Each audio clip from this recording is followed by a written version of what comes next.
The Arctic is one of the fastest warming places on Earth, another symptom of global climate change.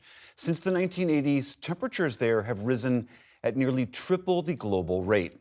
This past summer was the wettest on record, and then a heat wave in August set all-time temperature records in several Alaskan and Canadian communities.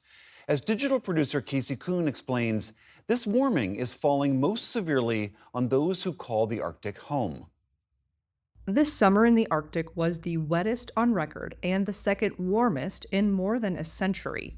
These dramatic changes, marked by the 2024 Arctic Report Card from the National Oceanic and Atmospheric Administration, or NOAA, present significant challenges for Indigenous people. This Arctic report card serves as a early warning sign for America as a nation that Alaska and Arctic is getting hit first and worst. And as a nation, we need to be prepared. NOAA found the Arctic, which typically traps carbon in its frozen soil, now emits more carbon than it stores.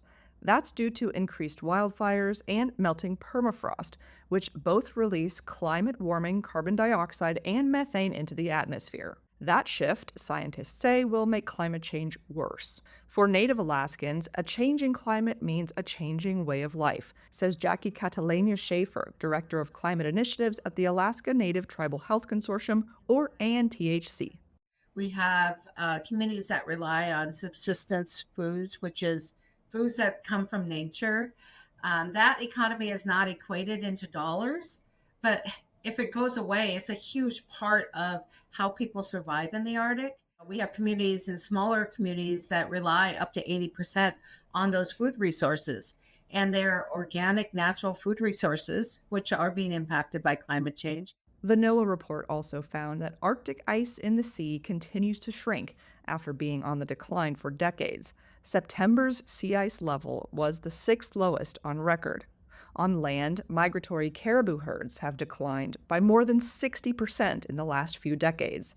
The report and Native communities say it's crucial for Indigenous groups and scientists to work together to manage climate change as it affects the Arctic. Caribou in my region is the number one meat source that we have, the protein source that we have from land animals. So therefore, it is our life source. It is something, it's no different than removing somebody who raises chickens, killing all their chickens. Catalania Schaefer says the caribou are just one symptom of a greater illness threatening the Arctic and the planet. When you look at one species like caribou, the protection of them tell a story of the ecosystem.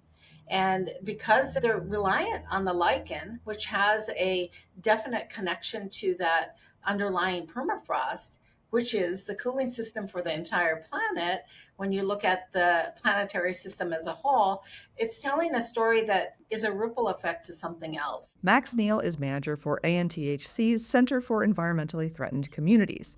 He says the 2024 Arctic Report Card sounds the alarm for a potentially dangerous and expensive future. It really just screams, take action. And there are solutions that are viable.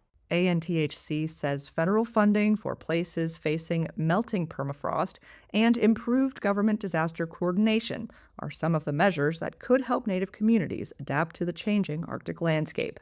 For PBS News, I'm Casey Kuhn.